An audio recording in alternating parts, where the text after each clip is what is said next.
All right, and there we are. Looks like we are live here. Welcome to the Osmo NFL Live Before Lock Special Sunday Edition, a new offering that we have here at Osmo.com.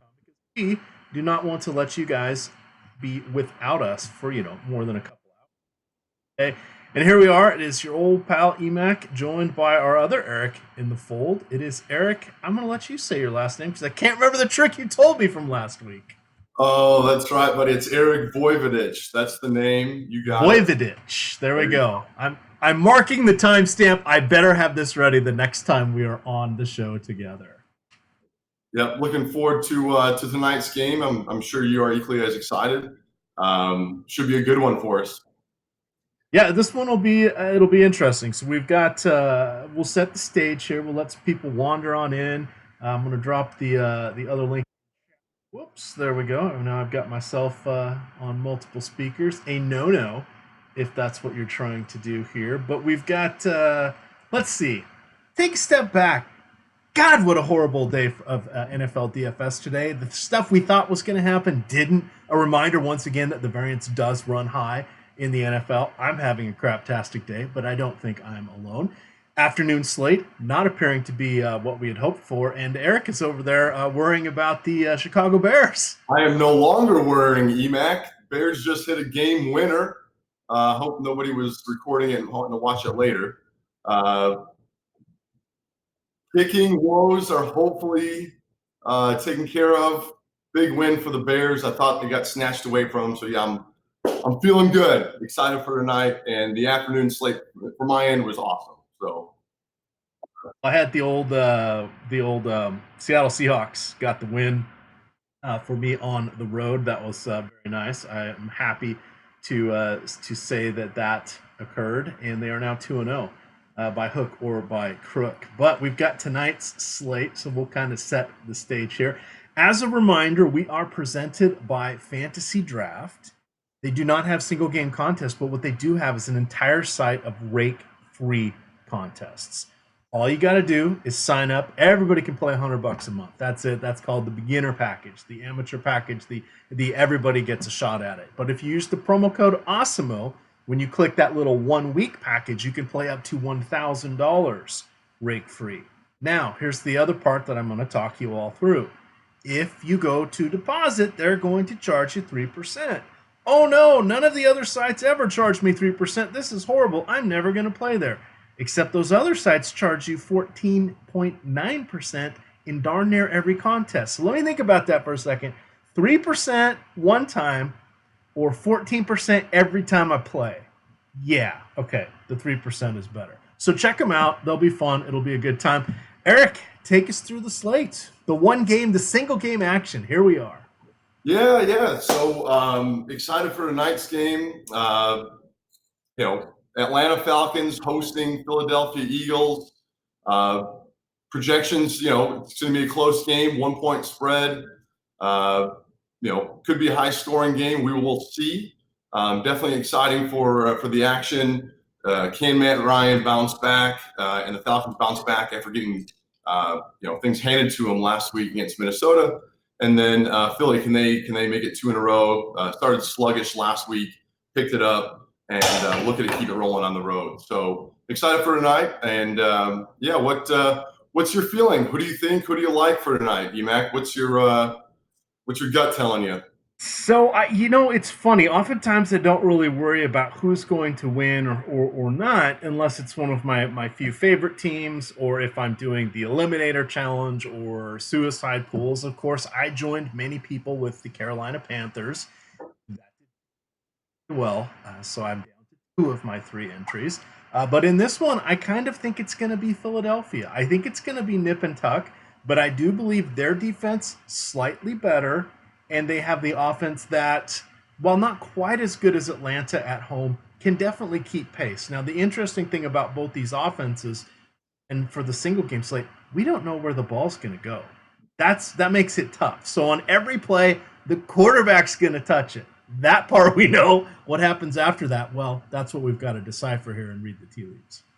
Yeah, definitely. Good point. Both teams known to spread the ball around, and also last week, based on number of touches with almost each player at each position, it's going to be tough to tell who's going to be kind of standing out as far as targets, timeshare in the backfield, those sorts of things. I think there's probably one person that we know is always going to get his. That's Julio, but obviously at the cost.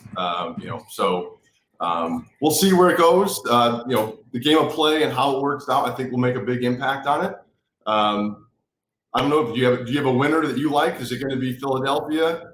Because oftentimes it's kind of telling a story with your lineup, right? I think it's going to be Philadelphia. I think it'll be close. I like the spread that it's essentially a pick 'em at this point. I believe last I checked, it was still a 1 point advantage there for Philadelphia. But that's very, very close. That sort of means generally the thought is home field is worth about 2.5 points. So they're giving a slight nod to Philadelphia, saying, yeah, you might be a field goal better. So that's okay. I think that comes down to coaching. We know that obviously Steve Sarkisian and that whole mess. Hi, I'm Armenian and a University of Washington alumni, and I still am not a fan of Steve Sarkisian, but there we go. So I'm glad he's in the review mirror there.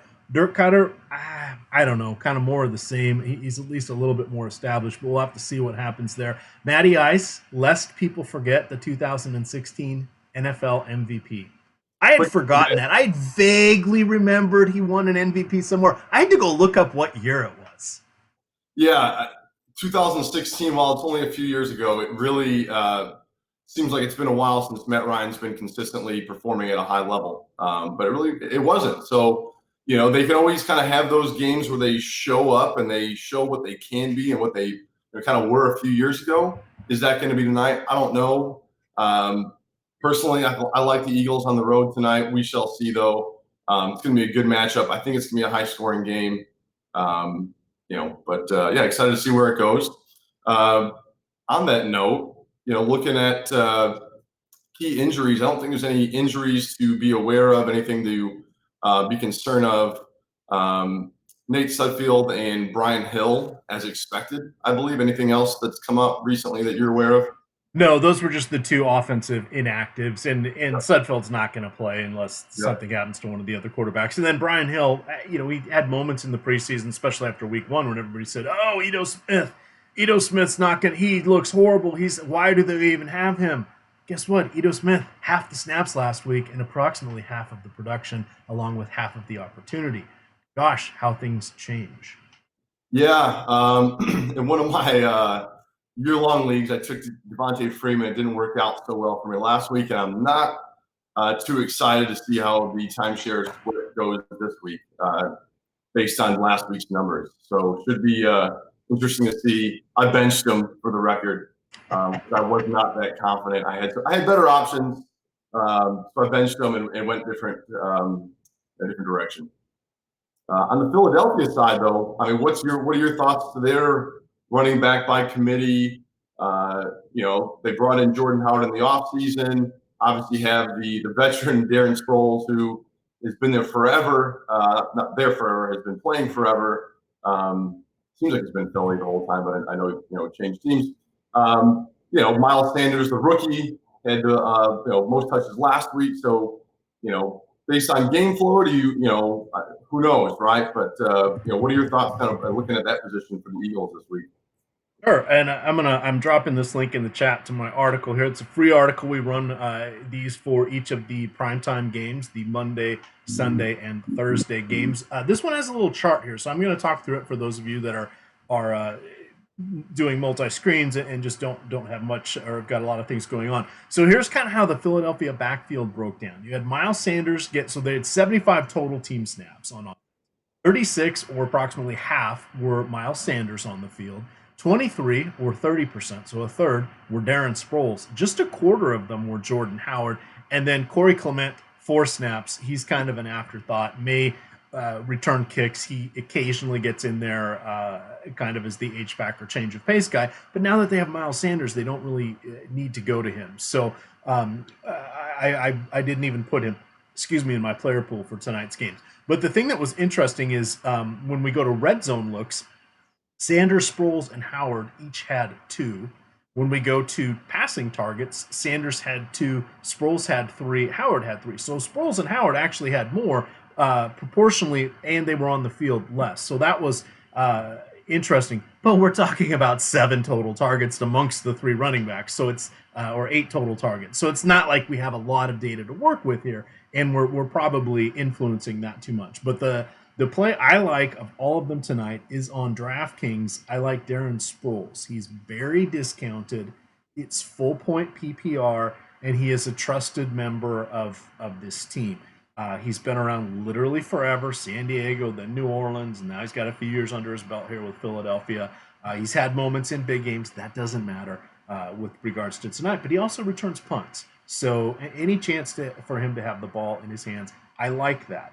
I would be thrilled with him if we saw him match last week's 3 catches for 16 yards and 9 rushes for 47 yards. I'm totally fine with that at his price point. At any given time, he has about a 30% chance to score a touchdown in any game. So I think that's okay as well. Sanders, I'm a little worried about. Big lights, primetime stage. All he's got to do is miss a block or do something silly, fumble, etc., and he could sit for a series or two. They're not going to banish him to the bench, but they'll probably, sit him down, talk to him. Position coach will talk to him. Then the coach will try to build him back up, and then they'll put him back out there because it's a long season and he's definitely a talented player. Jordan Howard, he's kind of the afterthought, but he's the veteran. So if Sanders goes out, it's to his benefit unless the Eagles are behind, and then it'll be Sproles. So that's sort of how I'm looking at them. If I was ranking them regardless of game script, but focusing on DK pricing, it would be Sproles 1, Sanders probably 2, and then Howard 3. Yep. It's great, great stuff there with the Sproles. High probability that he's getting targeted. Plus, he gets the ball in the run game. Again, we know that Minnesota ran all over Atlanta last week, so even good chances that he breaks one for a chunk or something like that. And then, to your point, the more the ball's in his hands, punt returning, those sorts of things, the better. So, interesting there. If you're looking at Atlanta and you had to pick one of those based on cost, Smith, much greater value.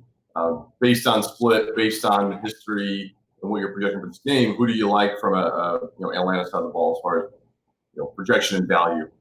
Yeah, so for me, it's going to be Ito Smith, and it's not even close. So DraftKings, he's 2,400. This is non-captain pricing, and Freeman is 7,000. Well, he's 30% of the cost, and he's going to get half the workload.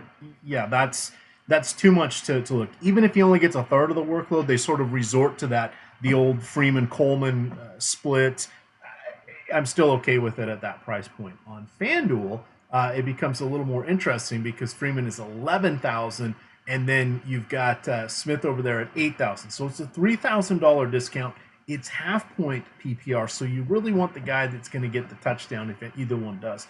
I would lean a little more towards Freeman in that scenario. If I had to pick one of them to score in this game, it would probably be Freeman, just because he's got the long track record, etc. But the $3,000, what else does that get me? I was messing around here with some FanDuel builds players here, but it was interesting the decisions I had to make and what I ended up coming up with. So spoiler alert: Freeman was not in the cards for me I should say it, for my hand-built lineups. I do some with the Fantasy Cruncher on DraftKings as well. Gotcha.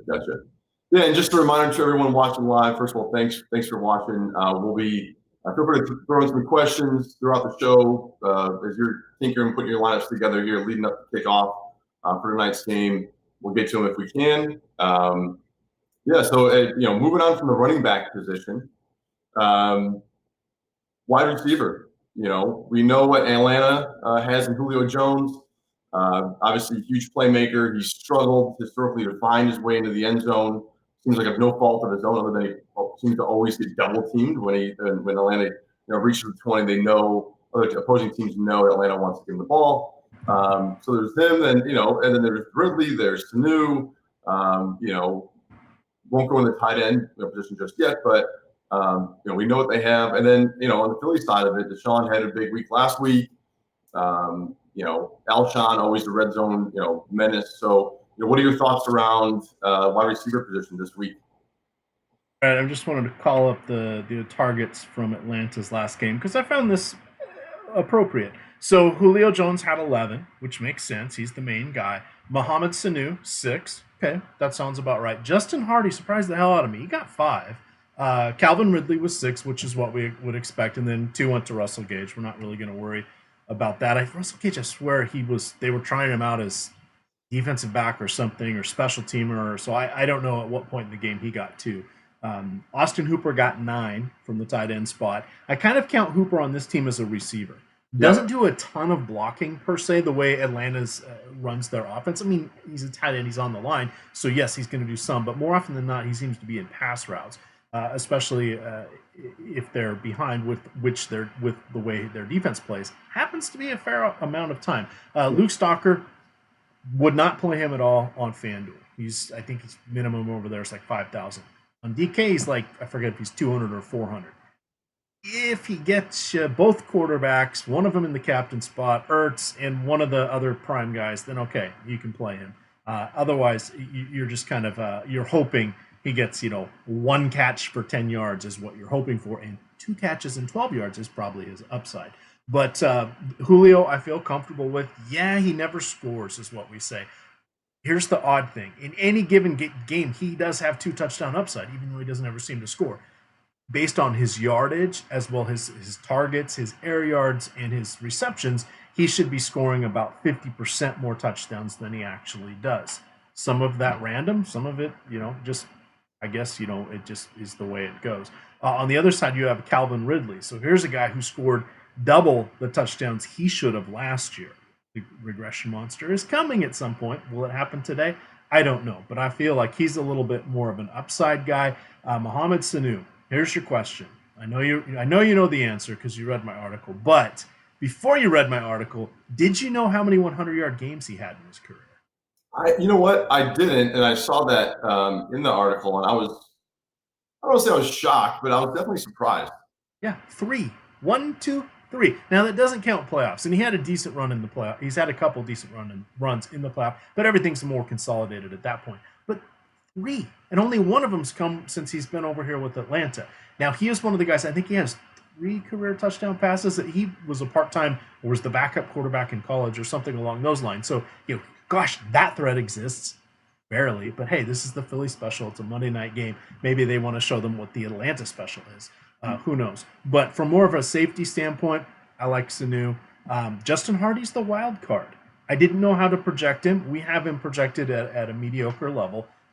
So you'll get him in some lineups just on his price point on DK, where you get the full PPR. FanDuel, not as excited about Hardy. I would rather play the kickers or some of the other guys in those spots. You want to do Philly, which is even more of a mess? Yeah, honestly, Philly, it's like, it's like Dr. Jekyll and Mr. Hyde kind of, you're damned if you do, if you're damned if you don't. You know they're going to put up points typically.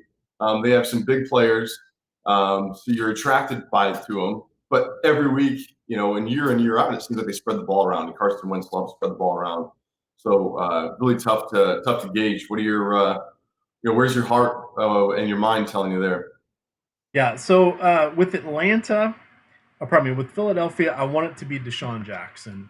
We all do. Here's the fun thing, and I remember this because I've been doing fantasy sports for a long time. Thus, I've been following players for a long time. So Desean Jackson, this is his second go around with Philly, and I want to throw out some names here. Here's some of the guys that have thrown to him in his first go round. I love this. Michael Vick, Vince Young, Nick Foles, Kevin Cobb, and Donovan McNabb. None of those guys are in the league anymore except for Nick Foles, who is out with the broken collarbone. But think about that. He was catching balls from Michael Vick and Donovan McNabb. He's old. He's in his 12th year. The hammies could be a little bit tender. We know he misses time here and there. We're early in the season. He's looking good. He got to show up one of his former teams, the Redskins, last week for 2 touchdowns. We like him as a game breaker. Atlanta's a team that you can go against and get behind their secondary. So we like him. But just keep an eye on him the further into the season that we get, because I think some people are like, oh yeah, he's been around like 5 or 6 years. No, he hasn't. He's been around twice as long as that. So, but he's the guy who's number one. Alshon Jeffrey, number 2, never spectacular, but as you said, red zone presence. But you also got Zach Ertz in the red zone, and then you've got Dallas Goedert. So Goddard is really, really cheap on DraftKings, so he's in the mix there if you're looking for a punt or you're building your 150. I don't really like him on FanDuel unless you're gonna, you're going for the touchdown. I don't like him, therefore the masses don't like him, therefore he's not going to be overly popular there. But I'm okay with Zach Ertz. The thing we need to remember about Zach Ertz is he's not getting the volume that he did last year that essentially had him as a pseudo wide receiver 1. That's not happening this year. We've got the addition of Jackson. We've got a healthy Jeffrey, and then having mentioned Nelson Aguilar, he's kind of lurking in the slot role because he can't play on the outside with it. There we are with those guys. Yeah, Aguilar saw. I saw one of the comments as well. He did play a decent amount of snaps. They oftentimes will run, 2 wide receiver sets. Although, to your point, in your article, they're trying to run 2 tight ends as well. So kind of conflicting mindset, but a lot of weapons there, a lot of balls spread around. If you're picking to get, you're picking your lineup. It's a one single entry type contest. Who are the Eagles that you're putting in, Mac? So I landed a little more on the Eagles side on DraftKings. So let's mention FanDuel first. So taking your question, I'm going to do the exact opposite here, Eric. Sure. But with FanDuel, you have you can designate one person as your MVP. That means they get the bonus scoring at 1.5 times scoring, but it doesn't cost anymore. On DraftKings, you get the 1.5 times scoring, but you have to pay 1.5 times their salary. A little more strategy involved. FanDuel, no defenses. DraftKings do have defenses. FanDuel, the minimum price I think is 5,000. I'm gonna see if it's not 4. Yeah, it's 5,000. And then on DraftKings, they'll go as low as 200, 300. The guys that are 200, 300 are the guys that never play and then randomly get a start. They're usually the guys who are inactive, or they may be, like a Corey Clement who might return kicks and not get very many other touches. Those are the rare people that drop below 500. Usually nobody of value on DraftKings is below 2 or 3,000 unless there's a random injury. On FanDuel, my cash game build, which is going to be the chalky build, I've got both quarterbacks. I've got a kicker. I went with Desean, and I've got a little room. So that's where you can make your decision point. You don't like Desean, pick somebody else. And then I went with Ito Smith. A lot of people may not be a fan of Ito Smith. You could put in, if you say, Ito's, he's not going to do well. I believe in Devontae Freeman. Put Freeman in, downgrade Desean Jackson to someone for $10,000, and you can make an entirely different lineup build than I can. Here's where I'm probably eating the chalk a little bit. I went with Ryan in my MVP spot. The question was, do I go with Ryan or do I go with Wentz? Right. Again, fish move because that's what everybody's going to want to do. But I'm putting this in 100 man. I don't play as much on FanDuel because I got too many things going on. God, right now I'm playing basketball, NASCAR, and every slate on DK. So I didn't want to, and plus Fantasydraft and plus Yahoo. So doing way too much. So FanDuel is a bit much of an ask for me here. So, but I wanted to build the lineup there because I write the articles and I like to do lineup construction, etc. So I'm a big proponent of, if you're going to build a lineup like that, put it in a 3-man, put it in a 5-man, put it in a single entry 50-50 or single entry 20-man 50-50 triple up, whatever. You're not going to be different. You're not going to be unique. You're going to be lucky as hell to min cash, but it makes you feel a little bit more comfortable. This week, I don't know what to do. So I mean, you really both kickers, both quarterbacks, and then go to your heart's content and figure out what you want to do. On DraftKings, I'm leaning a little bit more. Let me see where my lineup is. I do know that I have Carson Wentz as my captain there, and then I'm just calling it up. It's moving a little slow here. I know that I have Ito Smith and Darren Sproles. And then I said, all right, what else am I going to do? So then you get back to your question. So what do you want to put in there? So from that standpoint, you can get in Desean Jackson and Ridley. You could go with Julio, but then you can't really get Matt Ryan. You start working in your Dallas Goedert or your Justin Hardy or some of your other guys. Maybe instead of a kicker, you start moving around all that. And now you get a bunch of pieces moving around. So the core pieces, I think, on DraftKings, and this is no surprise, I want both quarterbacks. I would like one of the primary receivers. In this case, I went with Jackson, and then you're going to have to mix and match to your heart's content. I feel more strongly about Darren Sproles. Darren Sproles could see just 20 snaps today. This is not like it's a gimme. I don't know what's going to happen. Ito Smith, I like him for half the carries, but so is everybody else. He's one of the more popular guys out there. So if you that's one of the helpful things we have here at Osmo, Eric, and I know you know this is the popularity. So we have that. If you guys have not yet signed up, you can get that for all of the primetime slates. We have the popularity for those. For the little ones they do in the afternoon, we don't have. At some point, we may get those. But then you get it for all of the other slates, the short slates, the full slates, the Sunday slate, etc. But if you use promo code Live Before Lock, all one word, 50% off any 1 month package here at Osmo. We've still got NASCAR with projections and popularity percentages. We're finishing up MLB.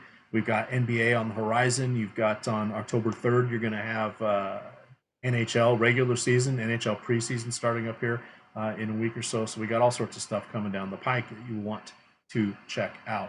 But the most popular player right now that we think on DraftKings is going to be Julio Jones. I have not mentioned Julio Jones in either of those builds I just did. So I like to point out I'm not giving away like the perfect lineup. I went away from him. We'll have to see what happens. Could that bite me? Yeah, absolutely. How would you feel about not playing Julio in your primary lineup? Yeah, I mean, it's I'm not the expert, right? So I look for you. I look to you for that kind of stuff. Oh, I don't know that anybody's the expert on single game showdown slates. It's one of those games where it's funny in watching the NFL for years. So many knee-jerk reactions come out of week one, right? Guys that were chumps last week had great games this week, and vice versa. You don't always know what you're going to get, right? So there is always a bit of risk reward involved. We know Julio is going to be targeted, but are they going to be able to get him the ball in the right positions to be successful? How poorly Atlanta performed last week against Minnesota, something tells me they're going to have a rebound week. Now, I don't know if that's going to equate to a win, but it just feels like they were so poor last week. They have too many good players on offense. They got to figure it out. And oftentimes teams will take a hit in week one and come back, retool, and figure out what they need to do to get better in week two. So we'll see if it happens for them. By no means am I picking Atlanta to win this game. I do think, again, Philly does win. If again, not the expert, I think it's Philly win. We're talking about different players that might help, separate you from the rest. The Julio is obviously someone that everybody's going to want to pick, and everybody wants to put him in their lineup. So if you're trying to separate yourself, someone I like, maybe it's the Chicago in me, is Jordan Howard. And I saw a comment about one of our folks mentioned about Howard tonight. In the event that Philly does take a lead or Atlanta stinks it up again like they did last week, there's potential that he gets a few extra carries. Maybe he gets a 1 yard goal line, carry. I think Sanders is obviously the better of the two players, but his first week getting into a new team, maybe they didn't want to give him as many carries as they would have, later in the year, or even what they might give him tonight. So interested to see what he does. I do like Philly again, and he's one guy that I have my eye on for a nice potential sleeper. All right, so we sort of have some breaking news where we have a decision point here. Dallas Goedert has been taken back into the locker room. This happened about 10 minutes ago. Now, we have no further updates, but if he is out, that kind of leaves Ertz as the guy. Now, we've already said that that's not a slam dunk in my opinion, because that still means we've got Aguilar, we've got Jeffrey, we've got Sproles, we've got who am I missing here? Oh, Desean Jackson. So yes, he'll be on the field for all the snaps if that is the case. But let's talk through this, because we don't get breaking news very often here. So this is how we want to analyze it. So Goedert last week got three targets. The snap count, and Ertz got 7. The snap count last week was Goedert was on the field for half of the snaps. Ertz was on for 83%. How much more could Ertz get than that 83% if he's already been on there? Let's say he goes up to 90. He's not going to play 100. Now there was 3 targets that went to Goddard. Say he gets them all, that's just 3 more. Now that would be 10 instead of 7, but I've already got him for 6 to 8 anyway, and that's that. I don't know that this does a whole lot for a rush to judgment here, because Goddard kind of been dinged up. He was okay in a few. I mean, he was a phenomenal athlete in college, could do a million different things, etc. It takes time to harness that in a more specialized skill set here with Philadelphia. Now, I don't hate the rush to Ertz play, but I'm just saying, even if Goddard is out and Ertz is the only guy, how much different is that going to be than his role last week? So I don't know. What would be your take on that, knowing these little facts as we start to work to chew on this, shall we say? Yeah. Again, rarely you get something like this happen just minutes before a game. So probably a soft tissue type thing is usually what these are. I don't know if this impacts for me. Maybe it's a target for Ertz, but for me, I think it's more probably helps Nelson Aguilar, if anything. It means they're going to have more 3 wide receiver sets. They were trying to go the double tight a little bit last week, and that's why he saw a few targets. But for me, if anything, I think this helps Aguilar's value more so than it maybe does Ertz. Because again, he's not going to play 100% of the snaps, so at most it's an extra target for him. I think it's someone else, or even someone in the backfield. Maybe it's a Darren Sproles, right? Maybe they go more, 2 running backs, or change it up from that perspective. So that's where I would think something like this might show impact, but who knows? We never know. I'm looking to see what I can do. So I've got him in 3 lineups. So I would have to rework them, because I've got $1,100 in one of them. I've got, oh gosh, even less than that in this one here. This one I have 900, and there's really nobody below Goddard. And then I've got how much do I have? Oh, I've got a lot in this one. So this one I have 1,500. What do I have for 1,500? Well, I can go over to Hardy if I want. So I'm going to do that one to Justin Hardy. Out of nowhere, in my opinion, he got 5 targets, 4 catches. But I'm going to give him this little spot here for Dallas Goedert. I may just leave him in the other 2 if we don't get news. 1, I'm not playing big volume, and 2, I like the way the other lineups are shaping up, and I wasn't really planning on him getting more than, say, 2 for 17. So It's not a complete deal breaker. I like the thought of Aguiar being a little bit more. I think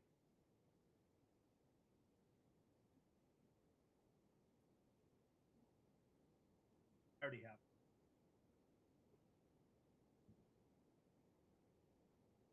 No. Interesting exercise. Yeah, it is. It really is. We will see what shakes out and keep you guys posted as we learn more if there's anything that's confirmed. We got about 15 or so minutes, a little over 15 minutes until the night game gets kicked off. So, going position by position, we talked tight end. Is this something that, you're putting a captain? Is Zach Ertz your captain? Do you feel like this doesn't have enough impact to where, you'd warrant a change from that perspective? So here are my thoughts on Zach Ertz. So anything can happen in one game. The strong inclination for your captain spot or your MVP is going to be to play the quarterbacks. So what can we do to be different? Well, that would be going to Ertz. So if we look at DK, I'm not going to give away all the keys to the kingdom, but Ertz is the 4th most popular captain. The 2 quarterbacks are above him, and then there's another guy above them that I barely have. Hi, that's Julio Jones. I'm not going to give you the proportions, but that to me is I thought there might be a little more to the quarterbacks, but I think because they're so evenly matched, it's like literally splitting hairs on both sides, because they're about the same price, and they're about the same projections, and they're about the same everything. They're both playing indoors. They're both playing it's not the best defenses in the world, but not the worst defenses, etc. They both have a ton of options. So I don't know how you pick which one you like better. Does that surprise you at all? Are you surprised that there isn't a bigger gap with how Atlanta performed last week?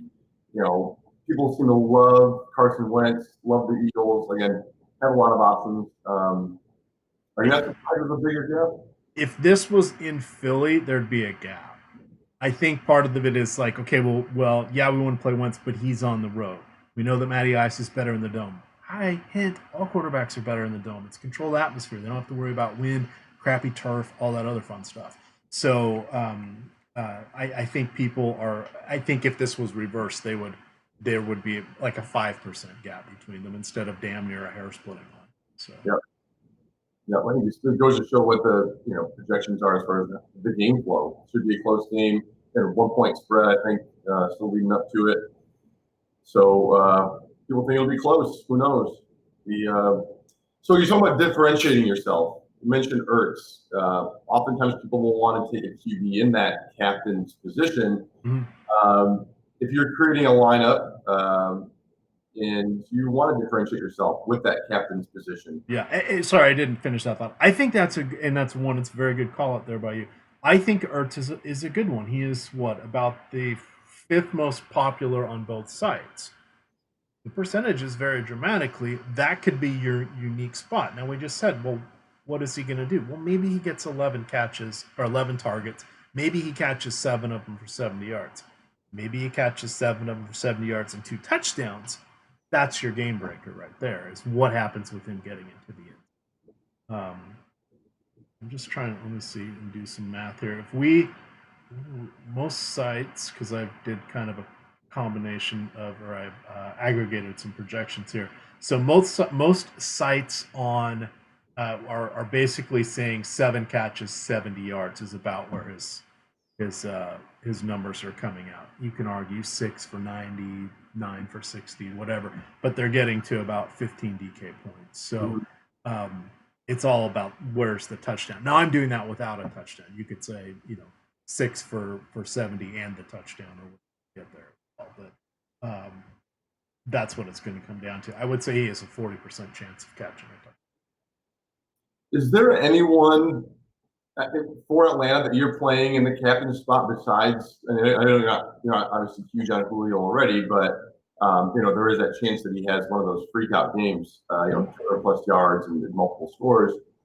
Is there anybody else on Atlanta that you would consider in a captain's position, or that you did? Yeah, let me see where I am. Okay, so I did end up with 20% Julio, but here's why I ended up with 20% Julio. I had 5 extra lineups that I saved, and I said, crap, I don't have any Julio.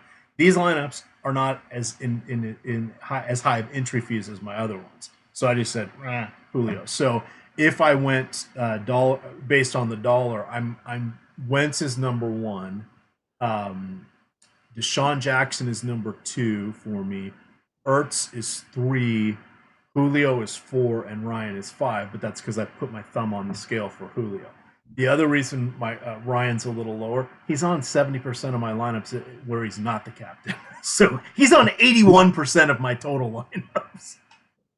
So it's one of those. It's like, wow, he and I had to knock him and Wentz down intentionally because they were coming in on 100% of my lineups, and I didn't want to do that because wherever they weren't the captain, they were in the rest of the build. And I said, I don't know exactly what's going to happen tonight. There could be, and I didn't want both of them on every line. So by hitting them both to 75, which they came in at, and so then I had to knock Wentz down further because I wanted more of him on my captain. I ended up getting to where I wanted to be, but here's the reason I did that. There could be scenarios where the running backs on one team do better than the quarterback, and you want that combination. If you have both quarterbacks in every lineup, you can't ever be good or bad. You need them both to be doing something, whereas I want some apart from each other. And we're all still getting better at building these showdown lineups and stuff. The best is to find a game script, figure out what you want to do, and build to that. So you don't want to take, multiple. I wouldn't take multiple running backs from any of the teams tonight. I set rules where I said I'm not going to have Ito and Freeman on the same team. I'm not going to have the 3 Philly guys. I said you could put. No, I ended up changing that. So I'm only doing the 3 because I'm going more invested in Sproles. If you weren't as invested in Sproles as I was, you could say 2 of the 3. But I wouldn't want it to be Howard and Sanders. So then I would just change the rule that those two came the same team, and then if Sproles comes in, whatever, I'd be fine. So that these are the different things you want to look at. Or if you have a receiver or a pass catcher in your captain spot, you better have his quarterback more often than not. You better have his quarterback. The argument against that, which is okay, because this is where you should leave 10% of your lineups where you don't run that rule. You could have Julio could have a phenomenal game. He could have 200 yards and 2 touchdowns, and Matt Ryan has 270 yards and those 2 touchdowns. You don't need Matt Ryan to win in that case. You need Julio, or you're going to lose. But you don't have to have. And then what if it was Freeman that had 100 yards and a touchdown? That would beat out Matt Ryan. So you got to figure out what's going to happen. So there are ways that your pass catchers can do well without the quarterback. Not always, but there are ways. Sorry, yeah. I was kind of all over the place on that answer. No, you're right. You're right. The double up, it seems like it makes sense, right? To your point, in daily and the showdown stuff, especially, typically it's going to work out that way. It's rare, but Atlanta is that team that occasionally Julio gets 85% of their receiving yards, and for some reason they can't find ways to get the ball to people like Sanu or Ridley. Where maybe Matt Ryan isn't as important, to your point. One position that we didn't address, that's usually last talked about, for obviously, is the defense. Mm-hmm. Defense is kind of middle of the road. As you're putting together a lineup, you spent a lot of money. You put both QBs in. You maybe took your Julio. You're putting all your chips in. You got a little bit left. If you had to take a defense, which one of those defenses would it be tonight? I would take the Philly defense. I want to look. Too many windows open. Let me see what I ended up. Oh, I'm actually not playing either of the defenses. And yes, I had the rule set that I could. This is what happens to some people. They forget to set the baseline rule to allow players against your defense. I have it set to allow 4, so any permutation can come in. Here's why I'm not surprised I'm not getting them. You're playing them for the return touchdown, and that is it. There's not a lot of other upside. Now, so we say that, defensive touchdowns are random, etc. But Atlanta, this is for Philly. So Atlanta last year, middle of the road, allowed 42 sacks. That's 2.7 per game. That's right about what the Eagles had as well. Matt Ryan, last week, oh my God, he threw 2 interceptions. He's horrible. In his previous 3 seasons, 48 games, he threw 26. That's half an interception a game. Yeah, that's not very much. No. Yes, a pick 6 would be nice, but if he's throwing 1 interception every other game, when are we going to get one of those to turn into a pick 6? I don't know. Probably tonight now, but you never know. On the other side, if we look at the Falcons, if you look at any of those, and I like to put this out there so people have context on the single game slates. If you look at the season-long rankings for all of the defenses, yeah, it's not all exactly Draftkings scoring or whatever, but it's close enough. Because Draftkings, you only lose 4 points for points allowed. That's it. Everything else is positive unless your kick return or fumbles. But Atlanta is bottom 5. These are the defenses that they're right around. Oakland, Miami, Detroit, Washington, and Arizona.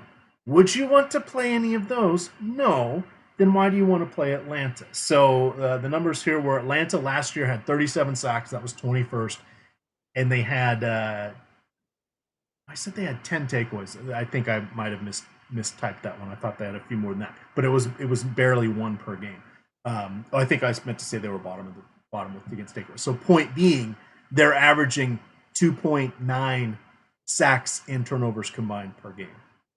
Is that going to be a difference maker tonight? No, it's not. You need the big play. You need the touchdown. That's a different story. But I'm not doing that because I don't think either one of these quarterbacks combined. Let me set the over-under at 2.5 interceptions combined for both quarterbacks. Do you take the over or the under? Probably under, honestly. Yeah. Wentz not really known to turn the ball over, and to your point earlier, Matt Ryan, the numbers support that. So, yeah, I probably wouldn't be too excited about either defense either. With a few minutes left, I wanted to get to one question that just came in that I liked. Both players, Atlanta, pass catching options, Cooper or Sanu. We talked a lot about Julio. We know Ridley had great upside last year with touchdowns. They're both costing about close to the same. If you're picking one or the other, who do you like, Mac? Well, this is funny because I'm going to drop, just for everybody so you can have it, and drop my link. I'm here. I actually wrote out Hooper. Austin Hooper is solid, though not spectacular, and closer to Sanu with regards to his production. Straight from my article. So I really think they're about the same. And that kind of circles back to the beginning where I'd said, I don't really think of Hooper as a tight end. I kind of just lump him in as a wide receiver, one who's not going to run very deep routes, who's probably going to work either the seam, the sideline, or the flat. High, same thing Mohamed Sanu's going to do. So they're kind of about the same guy. I would still probably go with Sanu if I was only playing one lineup, but I think it's close. By the way, just for fun, my best ball teams, Hooper, I think, was my fourth most drafted tight end. I don't know when the big games are going to happen, but I think last year, I'm going from memory, I think he had like 600 yards and 4 or 5 touchdowns. He's fine as the third or fourth option on the Atlanta offense in the passing game. But I would still go Sanu just a little. Then we talked about putting your lineup together. You got a couple minutes here if you're throwing a lineup in, and we don't want to pair running backs typically together. How are you on pairing wide receivers together for these showdowns late? If you think tonight, you know what, Philly, they're going to keep it rolling after that big second half last week. I love Wentz, I love Djax, I love Alshon. Would you do that? Or if you're thinking tonight, Atlanta's at home, they're going to big rebound, and you're going all in with maybe it's Ripley, Julio, and Ryan. What are your feelings on pairing wide receivers together? So tonight I said anytime you play a quarterback in the captain spot, play 2 of their pass catchers. I included tight ends and I included Sproles on the Philly side just for a little bit more differentiation. It's the way these teams are built. I think that's where most of the production is going to come from. If you told me there was 120 combined rushing yards by both teams, I'd say, oh, that sounds about right for tonight's game. I don't see a ton of it the way these guys are built. Tomorrow night's game going to be a little bit different answer. Well, one, it's a mess because New York's doing Jets type things and Cleveland not as swaggy as we thought they might have been coming into this one. We'll talk about that one in just a minute here. But as we're trending towards lock here, I have no problem playing multiple pass catchers from the same team. Would never set a rule. If I was hand building, I don't think I'd get 3 without the quarterback, but that's what they kind of call an onslaught. Which I think you could do because we really are concentrated on each side with about 3 who we think are going to be the guys. So if you had all 3 of them with their quarterback, I'd be fine. All right. What about 2 minutes till game time? So we come in about you don't know this fun little trick. They're actually seeing us about 30 seconds delayed, 20 to 30 seconds. Just the way the feeds work. So when we say it's lock's already happened. Oh, like they're off. They're behind. Yeah, they're behind by 20 or 30 seconds. Oh, all right. Fun little trick that you learn after a while. You can always say, hey, chat, go ahead and type in a 1 when I say this, when you hear me say this. So we'll see how long. I'll start my timer. We'll see how long that takes till that gets to them. It's different on different platforms. But. Okay, so once you say it's relaxed, that's a wrap. Yeah. So there we are. But yeah, so they're at lock by the time they hear this. So it's always fun to look at this stuff. But a couple things I wanted to remind everybody of. One, Fantasydraft, they are the ones that sponsor the show. So you definitely want to check them out. When you sign up, if you use the promo code AWESOMO to activate your rake-free subscription. All right, they just hit it. Yeah, 29 seconds. There we go. So if you activate when you activate your subscription, use the promo code AWESOMO, you get that first week to play up to $1,000 rate free. Yes, when you deposit, they are going to charge you about 3%. That's it. That's all they're going to charge you. No more. Draftkings, Fanduel, they charge you 16% every time you play a contest. They don't charge you when you deposit, but they charge you every time you enter a contest. So think about that math. 3%, 15 or 16%. Yeah, I'll take the 3%. So just putting that out there. They also had a rake-free $1 million contest today that only filled about 75 or 80%. No rake on it, and it didn't fill. They're paying out $1 million.